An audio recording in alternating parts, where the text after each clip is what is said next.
Hello friends, આપણી YouTube channel game changing સાયકોલોજીમાં આપ સૌનું હાર્દિક સ્વાગત છે. આજના વિડીયોમાં આપણે પ્રોબેશન ઓફિસર, ચીફ ઓફિસર તેમજ અન્ય સરકારી પરીક્ષાઓ માટે મનોવિજ્ઞાન પૂછાય છે તો એની ચર્ચા કરીશું. એ ઉપરાંત પ્રોબેશન ઓફિસર માટે નવો જે અભ્યાસક્રમ જાહેર કરવામાં આવ્યો છે એ અંતર્ગત આજના વિડીયોમાં આપણે ચેતનાની અવસ્થાઓ કઈ કઈ છે તો એની ચર્ચા કરીશું. આ વિડીયો નંબર 3 છે, એટલે અગાઉના વિડીયો ન જોયા હોય તો જોઈ લેવા વિનંતી. એ ઉપરાંત પ્રોબેશન ઓફિસર માટે જે નવો અભ્યાસક્રમ જાહેર કરેલો છે એ અંતર્ગત મનોવિજ્ઞાનના થિયરી બેઝ વિડીયો અને એમસીક્યુ બેઝ વિડીયો પણ બનાવ્યા છે, એટલે તમે એ વિડીયો પણ ન જોયા હોય તો પ્લેલિસ્ટમાંથી તમે એ વિડીયો જોઈ શકો છો. તેમજ જે વિદ્યાર્થીઓનું મનોવિજ્ઞાન છે એવા વિદ્યાર્થીઓ માટે જીસેટ અને યુજીસી નેટ માટે પણ આ ટોપિક અગત્યનો સાબિત થશે. તો સૌપ્રથમ છે ચેતનાની અવસ્થાઓ, સ્ટેટ ઓફ કોન્શિયસનેસ. મનોવિજ્ઞાનમાં ચેતનાની વિવિધ અવસ્થાઓનું વર્ણન કરવામાં આવ્યું છે. તો ચેતનાની મુખ્યત્વે 5 અવસ્થાઓ છે, તો આ યાદ રાખવાની છે. કઈ કઈ અવસ્થાઓ છે? તો સભાન અવસ્થા, કોન્શિયસ સ્ટેટ; બિન સભાન અવસ્થા, નોન કોન્શિયસ સ્ટેટ; પૂર્વ સભાન અવસ્થા, પ્રી કોન્શિયસ સ્ટેટ; નિમ્ન સભાન અવસ્થા, સબકોન્શિયસ સ્ટેટ; અને અભાન અવસ્થા, અનકોન્શિયસ સ્ટેટ. તો આ યાદ રાખવાનું છે. પરીક્ષામાં પ્રશ્ન પૂછાઈ શકે કે નીચે આપેલ ચેતનાઓમાંથી કઈ ચેતનાનો સમાવેશ થતો નથી? તો 5 ચેતના છે. સભાન અવસ્થા, કોન્શિયસનેસ કહેવામાં આવે છે; બિન સભાન અવસ્થા, નોન કોન્શિયસ સ્ટેટ; પૂર્વ સભાન અવસ્થા, પ્રી કોન્શિયસ સ્ટેટ; નિમ્ન સભાન અવસ્થા, સબકોન્શિયસ સ્ટેટ; અને 5મું જે છે એ અભાન અવસ્થા, અનકોન્શિયસ સ્ટેટ તરીકે ઓળખવામાં આવે છે. તો દરેકની વિસ્તૃત ચર્ચા કરીએ. તો ફર્સ્ટ છે સભાન અવસ્થા, કોન્શિયસ સ્ટેટ કહેવામાં આવે છે. તો જાગ્રત અવસ્થામાં સભાનતાપૂર્વક થતા તમામ હેતુપૂર્વકના વર્તનો એ ચેતનાની સભાન અવસ્થા છે. તો સભાન અવસ્થા એટલે શું? કે જાગ્રત અવસ્થા દરમિયાન. ફોર એક્ઝામ્પલ, હાલમાં તમે વિડીયો જોઈ રહ્યા છો તો એ જે છે તો એ જાગ્રત અવસ્થામાં, સભાન અવસ્થામાં તમે જે વર્તન કરો છો, બોલો છો, લખો છો, વાંચો છો, તો એ સભાન અવસ્થા છે. ચેતનાની પસંદગીયુક્ત પ્રવૃત્તિઓ, જેને મનોવિજ્ઞાનમાં ધ્યાન, અટેન્શન તરીકે ઓળખવામાં આવે છે, તે તમામ ચેતનાની સભાન અવસ્થા સૂચવે છે. કે તમે જેના ઉપર ધ્યાન આપો છો, વાતાવરણમાં અલગ અલગ ઉદ્દીપકોમાંથી જેના ઉપર ધ્યાન કેન્દ્રિત કરો છો, તો એ અવસ્થા પણ ચેતનાની સભાન અવસ્થા સૂચવે છે. વાતાવરણના અનેક ઉદ્દીપકોમાંથી ચેતના અમુક ઉદ્દીપકને પસંદ કરે છે અને બાકીના ઉદ્દીપકોનો અસ્વીકાર કરે છે. કે આપણા આજુબાજુનું જે વાતાવરણ છે તો ત્યાં ઘણા બધા ઉદ્દીપકો હાજર હશે, પરંતુ આપણે એવા ઉદ્દીપકો પર ધ્યાન આપીશું જે આપણા માટે કામના હોય અથવા તો આપણને જે પસંદ પડતા હોય એવા ઉદ્દીપકોનો સ્વીકાર કરીએ છીએ અને બીજા જે ઉદ્દીપકો હોય એનો અસ્વીકાર કરીએ છીએ. જે ઉદ્દીપકને ચેતના પસંદ કરે છે તે પ્રત્યે ધ્યાન અપાય છે, અને જે ઉદ્દીપકો પ્રત્યે ધ્યાન અપાય છે તે ઉદ્દીપકના સંદેશાઓ જે તે જ્ઞાનેન્દ્રિયના માધ્યમથી મગજ સુધી પહોંચે છે અને તે ઉદ્દીપકનું સભાન પ્રત્યક્ષીકરણ થાય છે. એટલે કે જે ઉદ્દીપક પ્રત્યે આપણે ધ્યાન આપીએ છીએ તો એના જે પણ કોઈ ઉદ્દીપકો છે તો એના સંદેશાઓ જે તે જ્ઞાનેન્દ્રિય, એટલે કે 5 આપણી જ્ઞાનેન્દ્રિય છે, આંખ, કાન, નાક, જીભ અને ત્વચા દ્વારા મગજને એના સંદેશા પહોંચે છે અને આપણને એ ઉદ્દીપકનું સભાન પ્રત્યક્ષીકરણ કરીએ છીએ. ફોર એક્ઝામ્પલ, વાતાવરણના અનેક અવાજોમાંથી જે અવાજ પ્રત્યે આપણે ધ્યાન આપીએ છીએ તે અવાજનું આપણને શ્રવણ પ્રત્યક્ષીકરણ થાય છે, એટલે કે તે અવાજ આપણને સંભળાય છે. આમ ધ્યાન આપવાની પ્રક્રિયા એ કોઈપણ પ્રત્યક્ષીકરણની પૂર્વ શરત છે અને તે ચેતનાની પસંદગીયુક્ત પ્રવૃત્તિ છે. કે ધ્યાન આપવાની પ્રક્રિયા એ કોઈપણ પ્રત્યક્ષીકરણની પૂર્વ શરત છે કે પહેલાં તમે ધ્યાન આપશો અને પછી એનું પ્રત્યક્ષીકરણ થશે. એટલે અહીંથી પણ પ્રશ્ન પૂછાય છે કે પ્રથમ પ્રક્રિયા કઈ થાય છે? તો ધ્યાન આપવાની છે અને ધ્યાન આપશો પછી પ્રત્યક્ષીકરણ થાય છે. ચેતનાની આવી તમામ સભાન પસંદગીયુક્ત પ્રવૃત્તિઓ ચેતનાની સભાન અવસ્થા સૂચવે છે. ફોર એક્ઝામ્પલ, ખાવું, પીવું, બોલવું, ચાલવું, દોડવું, જોવું, સાંભળવું, વિચારવું વગેરે જે કાંઈ પણ વર્તનો આપણે જાગ્રત અવસ્થામાં આપણી ઈચ્છાથી સભાનતાપૂર્વક કરીએ છીએ એ તમામ ચેતનાની સભાન અવસ્થા સૂચવે છે. તો આપણે ખાઈએ છીએ, પીએ છીએ, બોલીએ છીએ, ચાલીએ, દોડવું જે છે તો એ બધી સભાન અવસ્થા દરમિયાન થાય છે. જાગ્રત અવસ્થામાં થતા ઉદ્દીપકોના પ્રત્યક્ષીકરણો અને તે પ્રત્યેની આપણી સભાન પ્રતિક્રિયાઓ એ તમામ ચેતનાની સભાન અવસ્થા સૂચવે છે. ચેતનાની સભાનતાની ચરમસીમા આપણને કટોકટીની પરિસ્થિતિમાં અનુભવાય છે.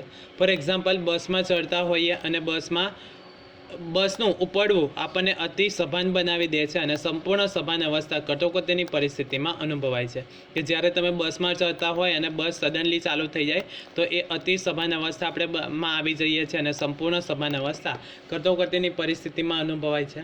ટૂંકમાં ચેતનાની સભાન અવસ્થા એ ચેતનાની સામાન્ય જાગ્રત અવસ્થા છે. ત્યારબાદ છે બિન સભાન અવસ્થા, નોન કોન્શિયસ સ્ટેટ. ચેતનાની એવી અવસ્થા જે સતત સક્રિય હોવા છતાં જેનાથી આપણે સભાન હોતા નથી તેને ચેતનાની બિન સભાન અવસ્થા નોન કોન્શિયસ સ્ટેટ કહેવામાં આવે છે. એટલે કે ચેતનાની એવી અવસ્થા જે સતત સક્રિય છે છતાં પણ આપણે એના અંગે જાણકાર નથી અથવા તો સભાન નથી, તો એવી અવસ્થાને બિન સભાન અવસ્થા નોન કોન્શિયસ સ્ટેટ તરીકે ઓળખવામાં આવે છે. ફોર એક્ઝામ્પલ, લોહીનું પરિભ્રમણ થાય છે, હૃદયનું ધબકારા જે થાય છે એ, શરીરમાં હોર્મોન્સના સ્ત્રાવમાં થતા ફેરફારો, લોહીમાં સાકરના પ્રમાણમાં વધઘટ, કણ ગ્રંથિમાંથી જળતા થાઇરોક્સિનના પ્રમાણમાં વધઘટ, લોહીના દબાણમાં વધઘટ વગેરે જેવી આંતરિક શારીરિક પ્રક્રિયાઓ સતત 24 કલાક અને 7 દિવસ ચાલ્યા કરે છે છતાં પણ આપણે તેનાથી સભાન હોતા નથી. કે આપણા શરીરની જે આંતરિક ક્રિયાઓ થાય છે તો એ સતત કન્ટિન્યુ ચાલુ છે છતાં પણ આપણે એ અંગે સભાન હોતા નથી. આ બધી શારીરિક પ્રક્રિયાઓ સુચારુ રૂપે ચાલ્યા કરે છે ને આપણું શરીર સંતુલન આપમેળે તેના દ્વારા જળવાઈ રહે છે. આયોજનપૂર્વક આંતરિક શારીરિક પ્રક્રિયાઓનું થતું આપોઆપ નિયમન જેનાથી આપણે બિલકુલ સભાન હોતા નથી તે તમામ પ્રક્રિયાઓ ચેતનાની બિનસભાન અવસ્થા સૂચવે છે. કે જે ઓટોમેટિક આપણા શરીરમાં આંતરિક ક્રિયાઓ થાય છે તો એ બધી બિનસભાન અવસ્થા સૂચવે છે, એટલે કે નોન કોન્શિયસ સ્ટેટ છે. શરીરની આ બધી પ્રક્રિયાઓથી સામાન્ય રીતે વ્યક્તિ સભાન હોતી નથી, પરંતુ જ્યારે તેની અસર અમુક લક્ષણો દ્વારા પ્રગટ થાય છે ત્યારે વ્યક્તિ તેનાથી સભાન બને છે. ફોર એક્ઝામ્પલ, લોહીમાં સાકરના પ્રમાણના વધઘટનો અંદાજ ડાયાબિટીસનો દર્દી અનુભવે છે. લોહીનું દબાણ ઘટે ત્યારે દર્દીને તેના લક્ષણો અનુભવાય છે અને એને ખબર પડે છે કે બીપી ઘટી ગયું છે. તો ટૂંકમાં આપણી જે બિનસભાન અવસ્થા દરમિયાન જે પ્રક્રિયા થાય છે તો કેટલીક વખત આપણે એનો અનુભવ કરી શકીએ છીએ. ફોર એક્ઝામ્પલ, લોહીમાં સાકરના પ્રમાણની વધઘટ થાય તો ડાયાબિટીસ જે થાય તો એ આપણે અનુભવ કરી શકીએ છીએ. ટૂંકમાં આંતરિક શારીરિક પ્રક્રિયાઓ જે સતત ચાલ્યા કરે છે અને જેની અસરો સિવાય વ્યક્તિ જેનાથી સભાન હોતી નથી એ તમામ પ્રક્રિયાઓ ચેતનાની બિનસભાન અવસ્થા સૂચવે છે. થર્ડ છે પૂર્વ સભાન અવસ્થા, પ્રીકોન્શિયસ સ્ટેટ. તો ચેતનાની એવી અવસ્થા કે જેમાં વિગતોનું થોડા પ્રયાસના અંતે પુનરાવહન કરી શકાય તેને ચેતનાની પૂર્વ સભાન અવસ્થા પ્રીકોન્શિયસ સ્ટેટ કહેવામાં આવે છે. તો પ્રીકોન્શિયસ સ્ટેટ એટલે શું? તો ચેતનાની એવી અવસ્થા જેમાં વિગતોનું થોડા પ્રયાસના અંતે પુનરાવહન કરીને તેને ચેતનાની પૂર્વ સભાન અવસ્થા કહેવામાં આવે છે. કે તમે થોડું ઘણું પ્રયત્ન કરીને યાદ કરી શકો છો તો એને શું કહેવામાં આવે છે? પૂર્વ સભાન અવસ્થા કહેવામાં આવે છે. ફોર એક્ઝામ્પલ, ક્યાંક તમે વાંચ્યું હોય અને ફરી તમે અત્યારે યાદ કરવાનો પ્રયત્ન કરો તો એ યાદ આવતું નથી, પરંતુ થોડી વધારે પ્રયત્ન કરવામાં આવે અને તમને યાદ આવી જાય તો એને શું કહેવામાં આવે છે? પૂર્વ સભાન અવસ્થા. તેથી જ આપણે કહીએ છીએ હૈયે છે પણ હોતે નથી, એટલે કે આવડે છે પણ તમે બોલી શકતા નથી, તો એને પૂર્વ સભાન અવસ્થા કહેવામાં આવે છે. કેટલીક વિગતો આપણા સ્મરણમાં છે તેવી આપણને સ્પષ્ટ પ્રતીતિ હોવા છતાં ઈચ્છિત સમયે તેને સભાન અવસ્થા સુધી લાવવામાં આપણને થોડી મુશ્કેલી પડે છે, પરંતુ થોડા એકાગ્ર થઈને યાદ કરીએ અથવા તો તે વિગતોની પુનઃપ્રાપ્તિ રિકોલની કોઈ ચાવી મળે તો તે વિગતો તરત યાદ આવે છે, તો એને પૂર્વ સભાન અવસ્થા કહેવામાં આવે છે. પરીક્ષામાં જ્યારે તમે આન્સર લખતા હોય ત્યારે કંઈક તમને યાદ નથી આવતું અને તમે યાદ રાખવાનો પ્રયત્ન કરો છો અને સડનલી યાદ આવી જાય છે તો એ પૂર્વ સભાન અવસ્થા કહેવામાં આવે છે. આવી વિગતો ચેતનાની પૂર્વ સભાન અવસ્થા સૂચવે છે. બીજી રીતે કહીએ તો હૈયે છે પણ હોતે નથી એવી વિગતો ચેતનાની પૂર્વ સભાન અવસ્થા સૂચવે છે. પૂર્વ સભાન અવસ્થા એ ચેતનાનું સભાનતાથી અભાનતા તરફ લઈ જનારું ચેતનાનું પ્રથમ સ્તર છે. તો પૂર્વ સભાન અવસ્થા શું છે? તો ચેતનાનું સભાનતાથી અસભાનતા તરફ લઈ જનારું ચેતનનું પ્રથમ સ્તર છે, જ્યાંથી વિગતો વ્યક્તિના પોતાના થોડા જ સભાન પ્રયત્નના અંતે સભાન અવસ્થા સુધી આવી જાય છે, જેને તે ચેતનાની પૂર્વ સભાન અવસ્થા કહેવામાં આવે છે. તો પૂર્વ સભાન અવસ્થામાં શું છે કે તમને યાદ હશે પરંતુ તમે યાદ શું છે એ યાદ નથી આવતું અને થોડાક પ્રયત્ન કરો અને તમને એ યાદ આવી જાય તો એને પૂર્વ સભાન અવસ્થા કહેવામાં આવે છે. ત્યારબાદ છે નિમ્ન અવસ્થા. નિમ્ન સભાન અવસ્થા સબકોન્શિયસ સ્ટેટ તરીકે ઓળખવામાં આવે છે. તો પૂર્વ સભાન અવસ્થા પહેલાંનું અને સભાન અવસ્થાથી અભાન અવસ્થા તરફનું ચેતનાનું બીજું સ્તર એ નિમ્ન સભાન અવસ્થા સબકોન્શિયસ સ્ટેટ છે. શું છે? તો પૂર્વ અવસ્થા પહેલાંનું અને સભાન અવસ્થાથી અભાન અવસ્થા તરફનું ચેતનાનું બીજું સ્તર, જેને નિમ્ન સભાન અવસ્થા સબકોન્શિયસ સ્ટેટ કહેવામાં આવે છે. સામાન્ય રીતે લોકો ચેતનાની અભાન અનકોન્શિયસ અને નિમ્ન સભાન સબકોન્શિયસ અવસ્થાને એકબીજાના પર્યાય તરીકે પ્રયોજે છે અથવા તો સ્વીકારે છે, પરંતુ વાસ્તવમાં મનોવૈજ્ઞાનિક દ્રષ્ટિએ બંનેમાં તફાવત જોવા મળે છે. ચેતનાની નિમ્ન સભાન અવસ્થાનું મુખ્ય લક્ષણ એ છે કે તેમાં વ્યક્તિ સંપૂર્ણપણે સભાન હોતી નથી.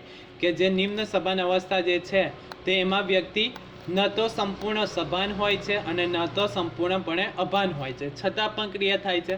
ફોર એક્ઝામ્પલ, આવી જે ક્રિયાઓ થાય છે તો એ ટેવરૂપ જે ક્રિયાઓ હોય કે જેનાથી તમે ટેવાઈ ગયા હોય તો એવું વર્તન થાય છે, એ નિમ્ન સભાન અવસ્થાનું છે.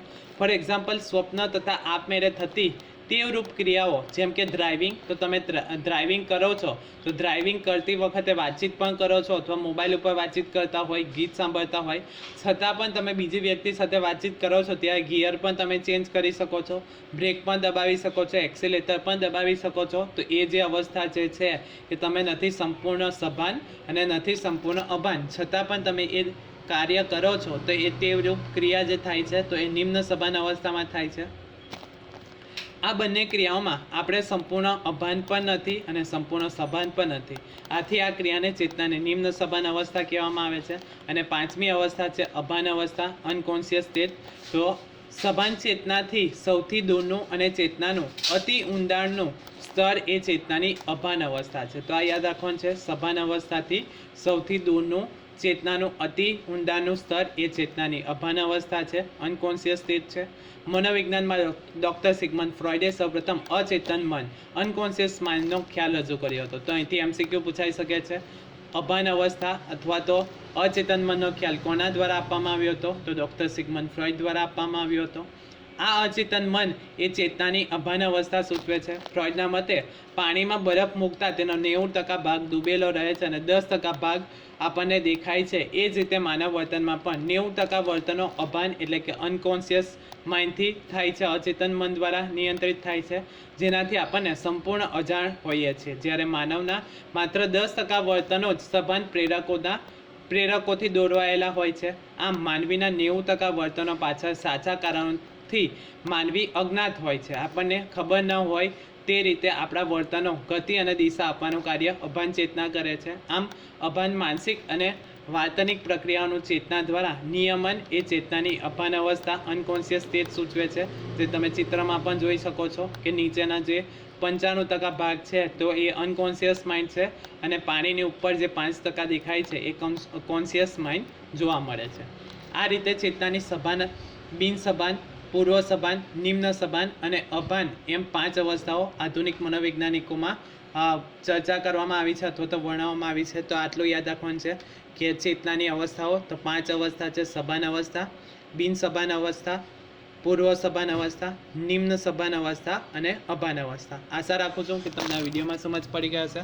અને જો તમને આ વિડીયો પસંદ પડ્યો હોય તો વધુમાં વધુ લાઇક કરો, શેર કરો અને અમારી ચેનલ સબસ્ક્રાઈબ કરો. Thank you.